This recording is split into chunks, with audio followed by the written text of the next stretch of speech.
Supaya saya semangat bikin konten ini, tolong dibantu subscribe, like, dan terima kasih atas dukungannya teman. Assalamualaikum teman-teman. Semoga panjang umur, mudah rizki dan sehat selalu teman. Mari kita mulai cerita sebelumnya. Judul cerita: Pernikahan Dadakan dengan CEO. Bab 204-211. Aku masih agak khawatir. Sekarang Roni selalu menuruti kemauan Yeni. Perempuan itu licik juga, sampai sekarang dia belum pernah tidur dengan Roni. Semakin nggak bisa mendapatkannya, semakin Roni ingin mendapatkannya. Dia sengaja memancing nafsu Roni sampai tinggi-tinggi. Setelah mereka berdua menikah, gaji Roni serahkan ke dia, maka hidup kita akan jadi sulit.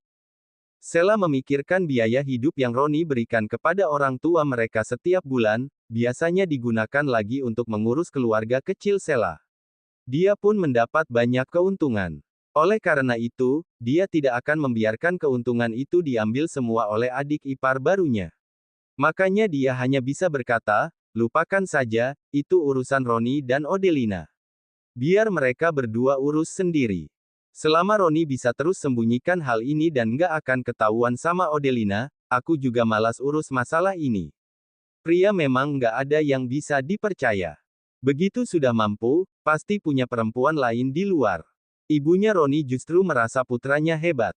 Sudah jadi seorang ayah masih saja bisa mendapatkan gadis muda dan cantik.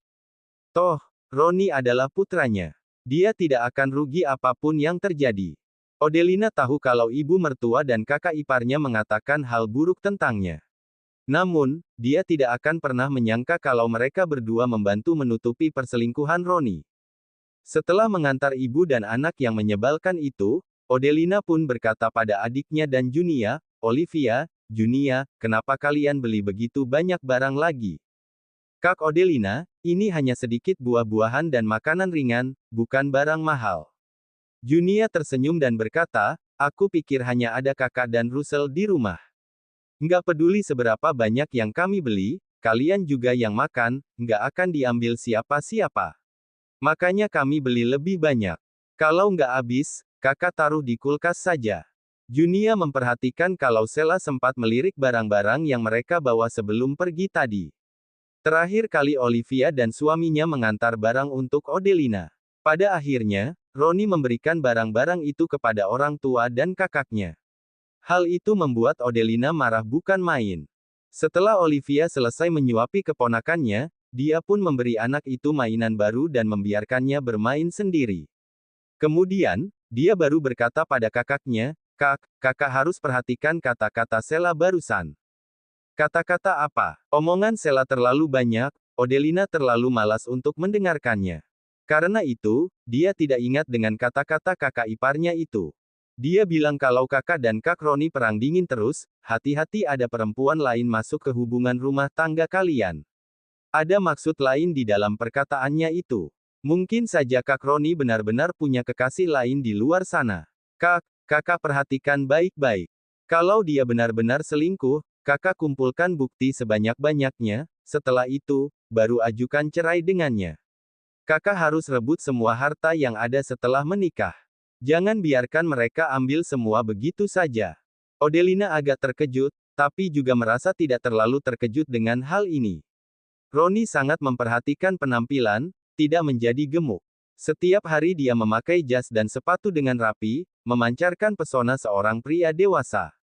Apalagi dia sukses dalam karirnya. Sekalipun dia memakai mobil ratusan juta, mobil yang dia beli sebelum jadi manajer dan masih harus bayar cicilan mobil. Tetap saja di mata orang lain, Roni adalah seorang pria sukses. Selama Roni mau, dia bisa mendapatkan seorang gadis muda dan cantik untuk menjadi kekasihnya dengan mudah. Aku sekarang nggak mau urus masalah dia.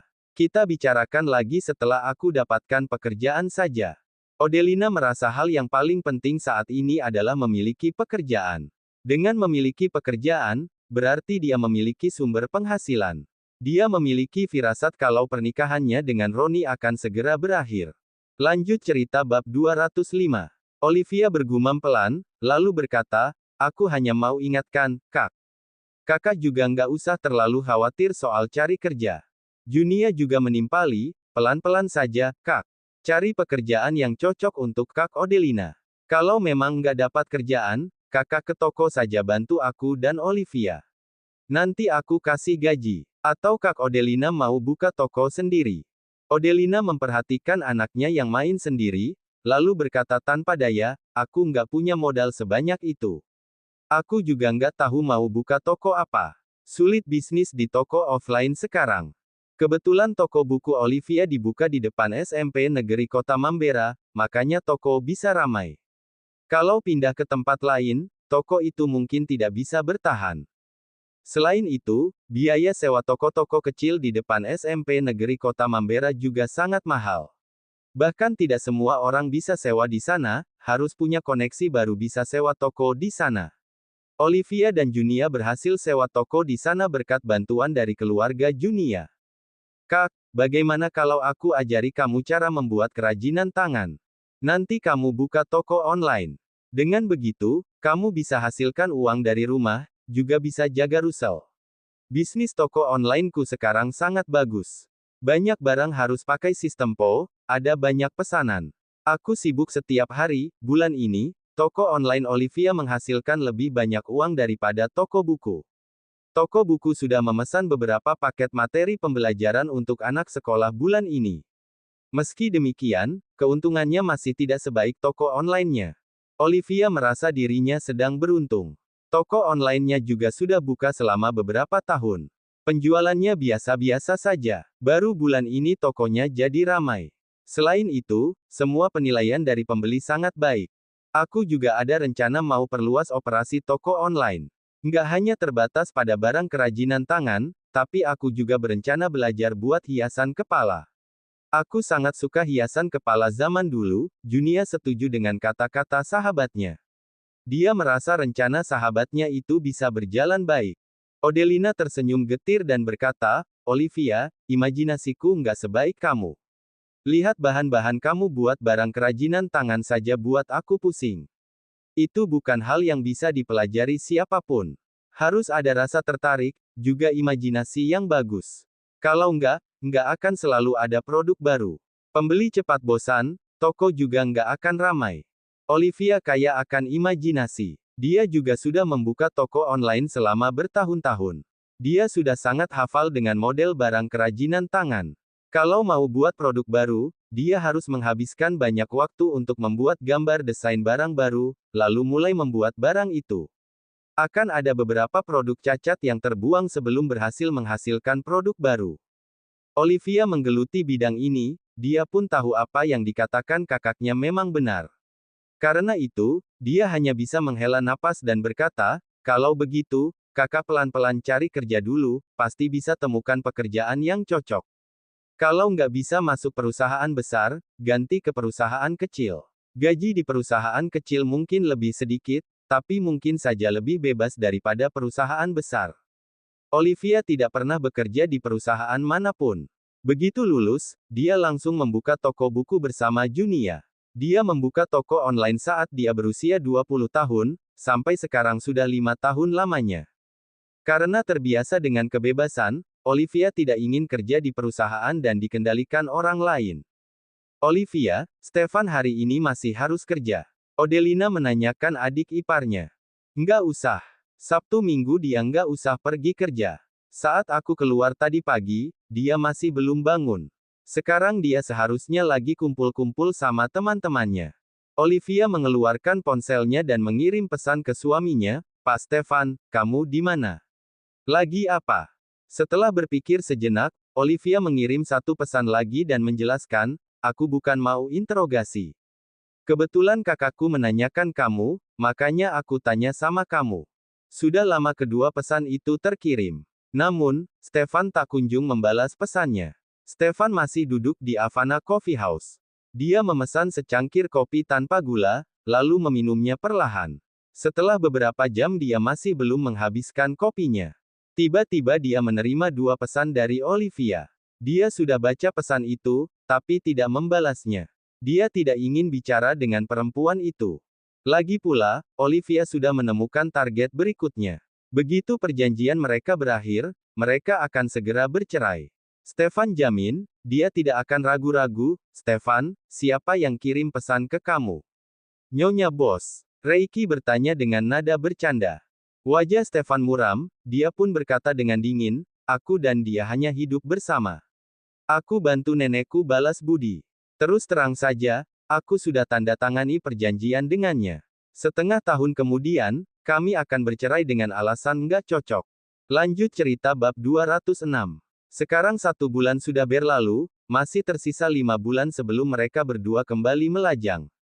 Masing-masing akan mencari pasangan baru dan tidak memiliki hubungan apa-apa lagi. Satu sama lain Reiki dan Daniel saling berpandangan. Pada akhirnya, Daniel yang buka suara, bukannya pria dari keluarga kalian nggak boleh bercerai. Aku pengecualian. Stefan berkata dengan dingin, kalian semua juga tahu kenapa aku menikahi Olivia. Sekalipun aku ingin bercerai, nenekku juga nggak bisa bilang apa-apa, apalagi orang lain, mereka tahu, aku tersiksa.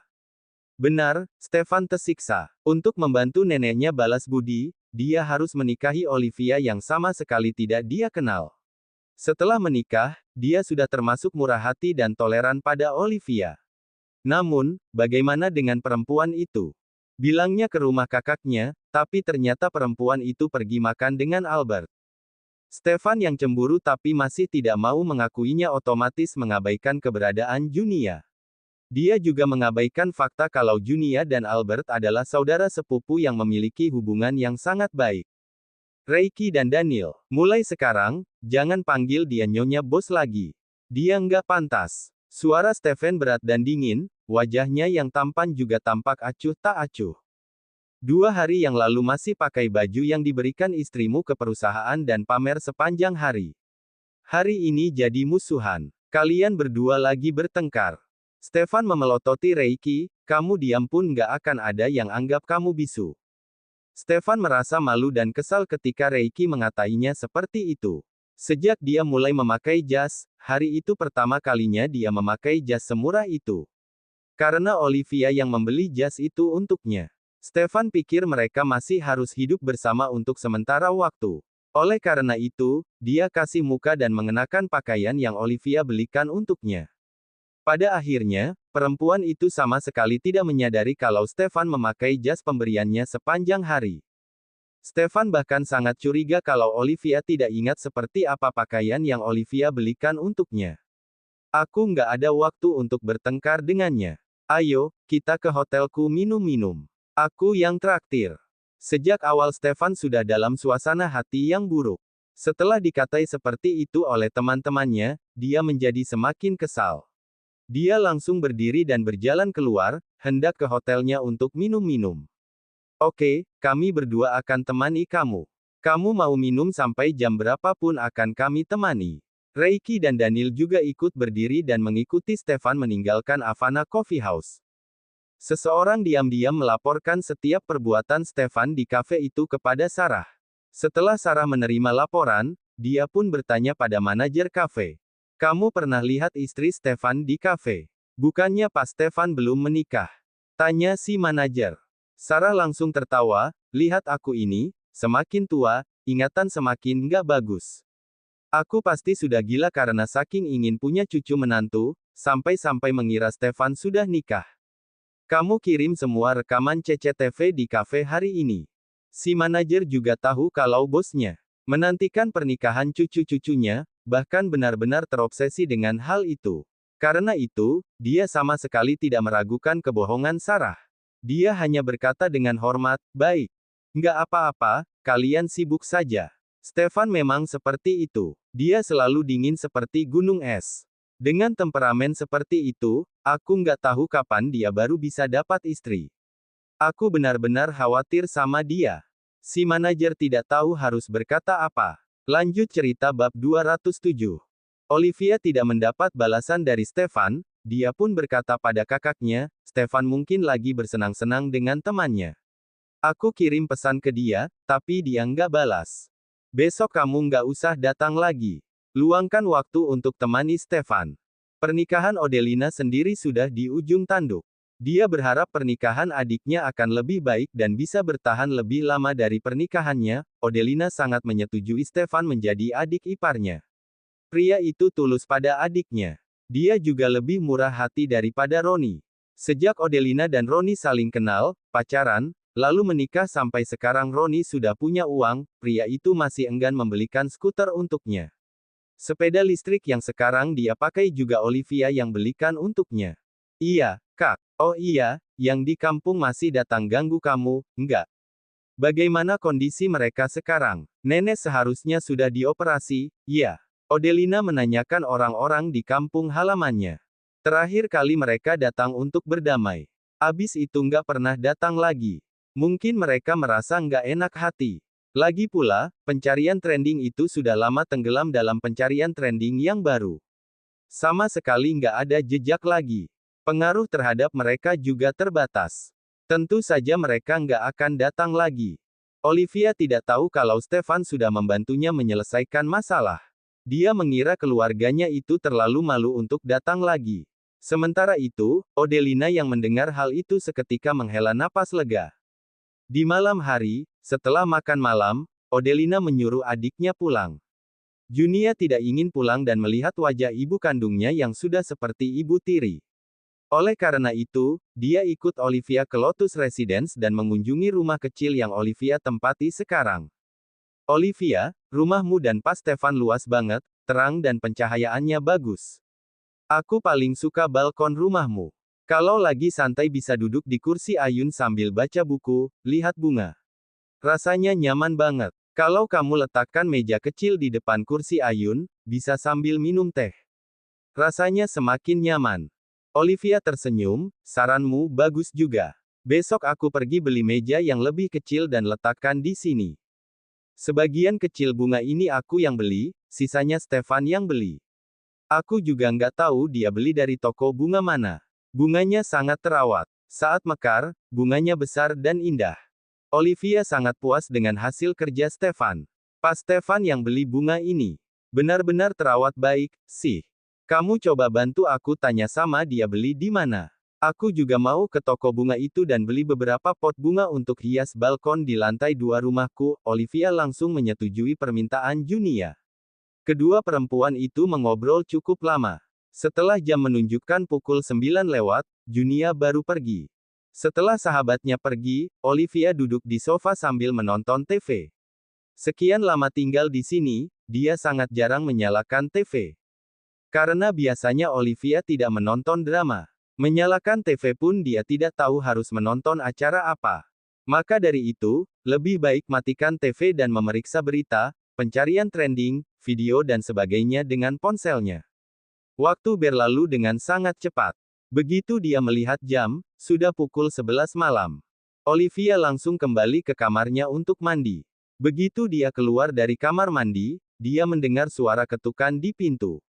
Apakah Stefan tidak membawa kunci atau pria itu mabuk lagi? Olivia menjawab sambil pergi membuka pintu. Orang yang berdiri di depan pintu adalah Dimas. Pria itu memapa Stefan lagi. Wajah Stefan begitu merah, seluruh tubuhnya berbau alkohol. Sekali lihat Olivia juga tahu kalau pria itu sudah minum banyak alkohol. Itu, aku sopir pengganti. Suamimu minum lagi, aku antar dia pulang. Oliva tertawa pelan, kamu lagi, terima kasih sudah antar suamiku pulang. Usai berkata, Olivia mengulurkan tangannya untuk memapa Stefan. Namun, Stefan malah menepiskan tangannya. Dia juga mendorong Dimas menjauh, lalu berjalan melewati Olivia dengan wajah dingin. Olivia tidak marah dengan sikap Stefan. Dia berterima kasih kepada Dimas lagi, lalu menutup pintu dan menguncinya. Setelah itu, dia berbalik dan melihat Stefan duduk di sofa. Aura yang terpancar dari tubuh pria itu terasa begitu dingin. Bahkan, ada sedikit amarah.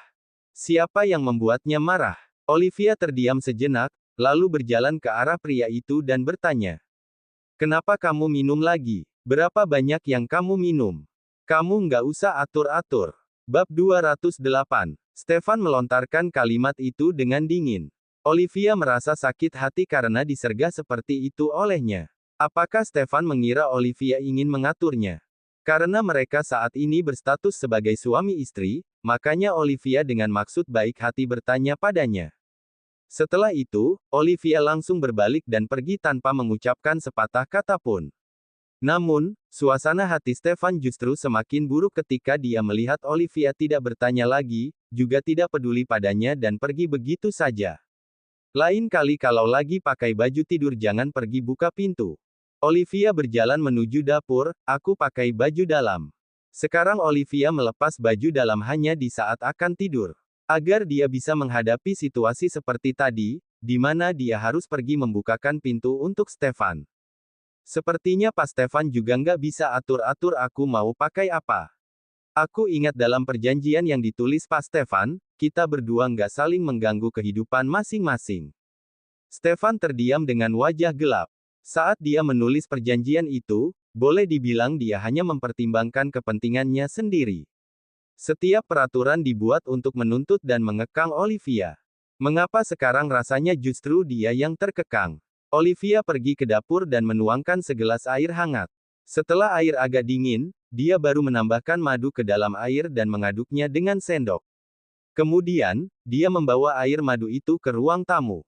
Stefan bersandar di sofa, tapi dia tidak tertidur. Begitu melihat Olivia keluar dari dapur, dia masih menatap Olivia dengan tatapan dingin. Olivia membawa gelas berisi air madu itu dan meletakkannya di depan Stefan, karena kamu mabuk, aku nggak akan berdebat denganmu. Abis minum air madu ini, kembali ke kamarmu mandi dan tidur. Usai berkata, Olivia berbalik dan hendak pergi. Namun, sebuah tangan besar tiba-tiba mencekal pergelangan tangannya, tangan besar itu menariknya ke belakang. Dia yang tidak siap tiba-tiba jatuh ke pelukan Stefan. Meski Stefan dalam kondisi mabuk, gerakannya tetap sangat cepat. Tanpa memberi kesempatan kepada Olivia untuk menyadari apa yang terjadi, dia sudah memutar tubuh perempuan itu dan menjatuhkannya ke sofa. Olivia hanya merasa sekelilingnya berputar, begitu tersadar, Stefan sudah menjatuhkannya ke sofa. Stefan, kamu mabuk sampai jadi gila. Bukankah Stefan selalu takut Olivia akan menyentuhnya? Sekarang pria itu malah menindihnya. Kedua tubuh menumpuk dan saling menempel. Sekarang siapa yang sentuh siapa? Hari ini kamu benar-benar pergi ke rumah kakakmu. Suasana hati Stefan begitu buruk sepanjang hari karena dia melihat Olivia dan Albert makan bareng. Olivia bahkan mengambil sayur untuk Albert. Stefan sudah berulang kali berkata pada Olivia. Sekalipun Olivia ingin mencari pria lain, Olivia tidak boleh mengkhianatinya selama mereka masih berstatus sebagai suami istri. Namun, semua kata-katanya hanya masuk ke telinga kiri, keluar dari telinga kanan. Seberapa besar rasa suka Olivia kepada Albert? Hanya seorang bocah ingusan. Albert bahkan 3 tahun lebih muda dari Olivia. Apakah Olivia suka berondong? Secara tidak langsung, Olivia tidak menyukainya karena dia sudah tua. Aku benar-benar pergi ke rumah kakakku. Stefan menatapnya dengan tajam. Ekspresi wajahnya menjadi semakin dingin. Olivia, aku kasih kamu kesempatan sekali lagi untuk mengaku. Apa yang harus aku akui? Aku nggak salah apa-apa. Stefan, kamu kenapa malam ini? Kalau ada apa-apa, kamu nggak bisa katakan secara langsung. Untuk apa berbelit-belit seperti itu? Siapa juga yang tahu kamu mau ngomong apa? Olivia mendorong Stefan, minggir. Biasanya, aku pegang wajahmu sebentar, kamu malah lihat aku kayak lihat wanita genit. Sekarang apa yang kamu lakukan? Siapa yang mau pegang siapa? Bab 209. Stefan meraih kedua tangan Olivia, lalu menahannya dengan erat di atas kepala perempuan itu. Kemudian, Stefan tiba-tiba menutup mulut Olivia dengan bibirnya. Ciuman itu sama sekali tidak lembut. Stefan lebih seperti sedang melampiaskan amarahnya. Bibir Olivia digigit, dengan paksa lagi. Olivia sangat marah dengan perilaku Stefan. Dia pun menggigit balik bibir pria itu dengan geram sampai keluar darah. Setelah Stefan kesakitan, dia baru melepaskan Olivia. Saat Stefan masih dalam keadaan linglung, Olivia cepat-cepat mendorongnya hingga jatuh ke lantai. Setelah itu, Olivia melompat dan menjauh beberapa langkah dari pria itu sambil menatapnya dengan waspada. Stefan perlahan berdiri, lalu menyeka darah di bibirnya. Raut wajahnya seketika menjadi sangat menakutkan. Stefan, kamu gila? Ya. Mabuk sedikit kamu langsung gila? Ya. Stefan memelototinya dengan mata muram, lalu berkata dengan dingin, Olivia, aku tanya sekali lagi. Hari ini kamu benar-benar ada di rumah kakakmu. Aku benar-benar ada di rumah kakakku. Oliva tiba-tiba terdiam. Stefan tertawa sinis, kenapa? Sudah ingat, kamu dan Albert makan di restoran berkah. Kalian berdua asyik mengobrol sambil tertawa. Kamu bahkan ambil sayur untuknya. Kalian berdua lebih mirip sepasang suami istri. Olivia, aku sudah bilang, kamu jangan pernah macam-macam selama masa kontrak kita. Jangan pernah selingkuh dari aku. Kesabaranku ada batasnya. Lain kali masih begini, jangan salahkan aku nggak sungkan-sungkan lagi sama kamu, imbuh Stefan. Olivia akhirnya mengerti. Pantas saja Stefan mabuk dan menggila seperti ini. Ternyata Stefan melihat dia dan Albert makan bareng. Stefan mengira Olivia menganggap Albert sebagai target berikutnya. Dengan kata lain, Stefan mencurigainya, juga ingin balas dendam padanya. Biasanya, Stefan mewaspadai Olivia seperti mewaspadai orang mesum. Malam ini pria itu justru ternyata harga dirinya sebagai seorang pria terluka. Olivia menyentuh bibirnya sendiri. Bagian yang digigit Stefan barusan masih terasa agak perih.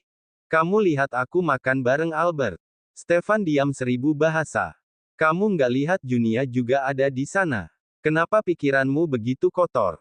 Apa yang kamu pikirkan tentang aku dan Albert? Boleh dibilang, aku lihat dia dari kecil sampai tumbuh dewasa. Aku selalu anggap dia seperti adik kandungku sendiri. Apa yang salah kalau kakak ambil sayur untuk adiknya? Aku sudah kenal Albert lebih dari 10 tahun. Saat menghabiskan waktu dengannya, kami memang banyak mengobrol dan tertawa. Bagaimanapun, kami sudah berteman lebih dari 10 tahun. Aku melihatnya tumbuh dari yang kecil hingga dewasa. Sejak kenal aku, dia selalu ikuti aku dan panggil aku kakak. Aku merasa lebih santai dan lebih senang saat bersamanya daripada saat bersamamu. Sudah berapa aku kenal kamu? Baru sebulan. Sekalipun kita suami istri, tetap saja waktu yang kita habiskan bersama lebih singkat. Stefan, aku sudah bilang. Aku nggak akan mencari pria lain. Aku dan Albert nggak ada hubungan apa-apa. Terserah kamu mau percaya atau nggak. Aku juga nggak perlu jelaskan ke kamu berulang kali. Seperti yang kamu bilang, selama aku nggak selingkuh dari kamu, kita nggak akan ganggu kehidupan pribadi satu sama lain. Setelah Olivia selesai memberi penjelasan, dia langsung pergi, tidak ingin berbicara dengan orang narsis itu lagi. Stefan langsung curiga padanya tanpa bertanya dengan jelas. Pria itu curiga kalau Olivia telah berselingkuh. Karena harga dirinya terluka, Stefan bahkan balas dendam padanya dengan menciumnya secara paksa. Setelah menghabiskan waktu bersama selama sebulan, mengapa Olivia tidak pernah menyadari kalau pria itu memiliki sisi buruk seperti ini? Biasanya, Stefan memang agak dingin, namun, pria itu sangat terdidik dan bermartabat. Saat Olivia menemui kesulitan, Stefan juga akan menemaninya untuk menangani kesulitan tersebut. Di saat Olivia sudah mengubah pandangannya terhadap Stefan dan hendak berusaha memupuk perasaan sebagai suami istri, Stefan justru mengungkapkan sisi buruknya. Hal itu membuat Olivia yang baru saja hendak berupaya seketika mengurungkan kembali niatnya. Lupakan saja, jangan pikirkan pria itu lagi. Mereka hanya pasangan suami istri di atas kertas. Begitu perjanjian mereka berakhir, mereka akan berpisah dan menjalani hidup masing-masing. Brak, Olivia membanting pintu kamarnya dengan keras, itu menunjukkan kalau dia sangat marah pada Stefan. Stefan berbalik dan melihat gelas berisi air madu di atas meja. Dia juga menghempaskan tangannya dan membuat gelas itu jatuh ke lantai hingga pecah berkeping-keping. Olivia yang berada di dalam kamar mendengar jelas gerakan di ruang tamu. Namun, dia tidak ingin keluar dari kamarnya. Lanjut cerita bab 210. Terserah Stefan mau menghancurkan barang sebanyak apa. Toh, rumah ini juga miliknya. Kalau semua barang hancur, dia juga yang rugi. Stefan melirik gelas yang sudah pecah. Kemudian, dia pun kembali ke kamarnya sendiri. Dia bergegas ke kamar mandi, lalu mengisi bathtub hingga penuh. Kemudian, dia merendam tubuhnya di air dingin agar pikirannya jadi lebih jernih. Stefan memang minum banyak cup alkohol, tapi dia tidak sepenuhnya mabuk. Dia masih berpikir rasional, tapi dia selalu bertindak impulsif ketika minum terlalu banyak alkohol. Pada akhirnya, Olivia yang keluar dari kamar untuk mematikan lampu di ruang tamu. Dia membantu Stefan hemat biaya listrik. Malam ini, pasangan itu bolak-balik di atas tempat tidur, tidak bisa tidur. Keduanya saling merasa kesal. Olivia marah karena Stefan mencurigainya. Sedangkan Stefan marah karena Olivia dekat dengan Albert. Stefan sangat yakin kalau yang dia lihat adalah kebenarannya. Olivia mengatakan kalau dia telah mengenal Albert lebih dari 10 tahun. Boleh dibilang, Olivia telah menyaksikan Albert tumbuh dewasa. Olivia dan Junia adalah sahabat baik. Sedangkan Albert adalah adik sepupu Junia. Stefan percaya kalau Olivia dan Albert sudah saling kenal selama lebih dari 10 tahun. Olivia berkata kalau dia menganggap Albert seperti adiknya sendiri. Namun, Albert bukanlah adiknya. Mereka sama sekali tidak memiliki hubungan darah. Selain itu, Albert selalu menatap Olivia dengan tatapan penuh kasih sayang. Albert mencintai Olivia. Apakah Olivia benar-benar tidak tahu atau pura-pura tidak tahu?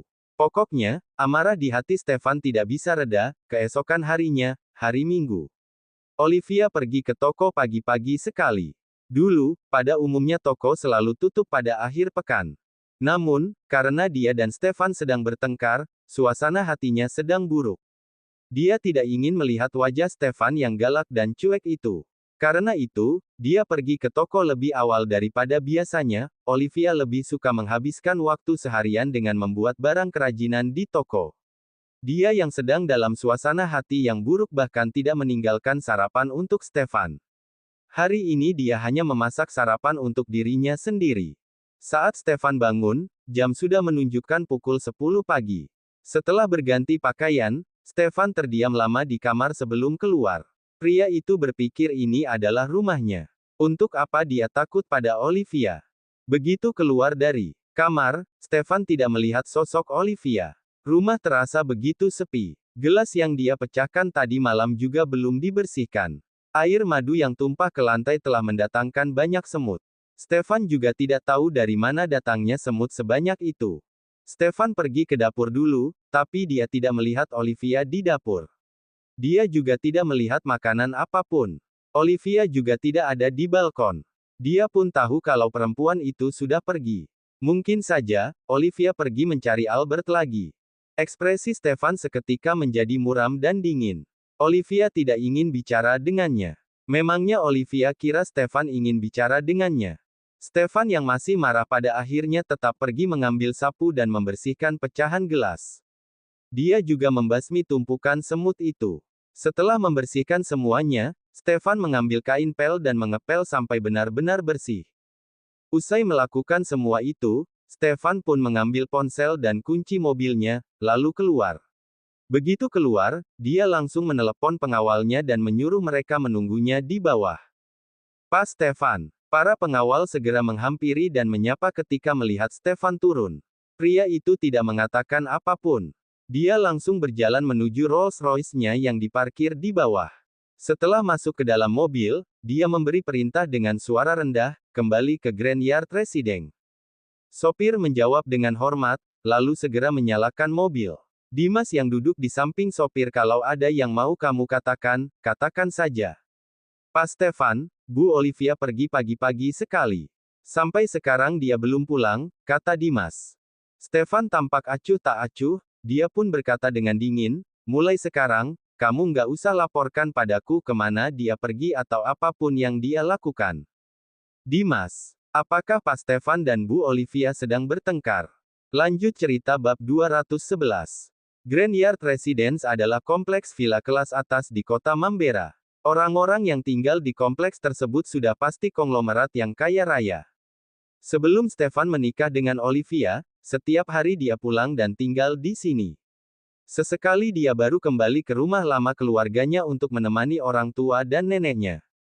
Villa yang Stefan tempati awalnya terdiri dari beberapa villa kecil. Setelah membeli villa-villa itu, dia gusur semuanya dan membangun kembali sebuah villa besar dengan taman di bagian depan dan belakang. Meskipun tidak sebesar rumah lama keluarganya, villa itu sudah sangat luas untuk Stefan tempati sendiri. Pak Arif tahu kalau Stefan pulang, bahkan pulang dengan keadaan lapar. Karena itu, dia segera meminta bagian dapur menyiapkan makan siang untuk Stefan dulu. Stefan bangun kesiangan, maka dari itu yang seharusnya sarapan sudah jadi makan siang. Setelah kembali ke rumah yang familiar baginya, lalu makan sampai kenyang, suasana hati Stefan yang buruk berangsur membaik. Pria itu kini duduk di sofa dan menelepon Reiki. Namun, Reiki masih belum bangun. Kemarin dia dan Daniel sudah mengorbankan diri untuk menemani Stefan minum. Stefan kuat minum, sehingga dia tidak terlalu mabuk. Akan tetapi, Reiki sangat mabuk sampai dia membutuhkan orang hotel untuk mengantarnya pulang. Sedangkan Daniel lebih kuat minum daripada Stefan. Pria itu sama sekali tidak mabuk. Hanya saja, dia tetap tidak boleh mengemudi karena sudah minum alkohol. Oleh karena itu, dia memilih menginap di hotel. Bos, suara Reiki terdengar agak serak. Selamat pagi. Stefan terdiam sejenak, lalu berkata, sudah siang, aku baru saja selesai makan siang. Reiki menjauhkan ponsel dari telinganya lalu melihat jam di ponselnya. Ternyata benar-benar sudah siang. Pantas saja dia terbangun karena telepon dari bosnya. Seketika, Reiki merasa perutnya sakit. Untungnya, kepalanya tidak sakit. Kalau tidak, dia harus menghabiskan sepanjang hari di T. Ada apa? Sedang meneleponnya adalah Stefan, atasan serta sahabatnya. Dia pun tertawa, Stefan, hari ini matahari terbit dari barat. Bisa-bisanya kamu tanya duluan sama aku ada acara atau enggak. Kenapa? Hari Minggu enggak usah temani istri kamu. Wajah Stefan menjadi muram, hanya saja Reiki tidak bisa melihatnya. Stefan tidak akan mengatakan apapun tentang konflik yang terjadi di antara dia dan Olivia. Dia pun menjawab dengan tenang, kalau dia enggak ke toko, dia pasti pergi ke rumah kakaknya untuk bantu jaga anak. Kalau enggak, dia akan pergi jalan-jalan dengan sahabatnya. Aku nggak perlu temani dia. Reiki teringat kalau Olivia dan kakaknya sangat bergantung satu sama lain. Oleh karena itu, dia sama sekali tidak meragukan kata-kata Stefan. Setelah itu, dia pun berkata, aku coba telepon tanya Daniel dulu, lihat dia ada rencana apa, enggak. Nanti aku telepon kamu lagi. Oke, Stefan hanya tidak ingin sendiri. Begitu dia sendirian, dia akan selalu memikirkan kejadian tadi malam. Dia dan Olivia bertengkar. Hari ini, mereka saling mengabaikan satu sama lain. Apakah ini yang namanya perang dingin? Daniel mengusulkan pergi main golf. Ketiga sahabat itu langsung pergi main golf. Sementara itu, Olivia sedang membuat barang kerajinan tangan di toko. Dia tidak pulang ke rumah sepanjang hari. Dia makan dan minum di toko. Sampai jam menunjukkan pukul 8 lewat, dia baru menutup pintu dan pulang dengan sepeda listriknya. Olivia juga membawa kucing pemanggil rezeki dan naga emas yang dia janjikan untuk diberikan kepada Stefan. Pria itu marah karena Olivia memberikan kucing pemanggil rezeki yang seharusnya menjadi miliknya kepada Amelia. Oleh karena itu, Olivia memberinya seekor naga jagi untuk membujuk pria itu. Sekarang Olivia membawa pulang kucing pemanggil rezeki untuk Stefan. Bukan karena Olivia mengalah, tapi karena dia merasa dia sudah berjanji pada Stefan. Dia ingin segera memberikan kucing pemanggil rezeki itu pada Stefan karena dia tidak ingin berutang apapun pada pria itu. Setelah sampai di rumah, Olivia malah mendapati rumah masih dalam keadaan kosong. Tidak ada sosok siapapun. Olivia meletakkan kucing pemanggil rezeki dan naga di atas meja, lalu dia berjalan ke balkon dan menyirami tanaman. Setelah itu, dia duduk di kursi ayun dan menikmati pemandangan malam. Dengan tenang, cerita bersambung.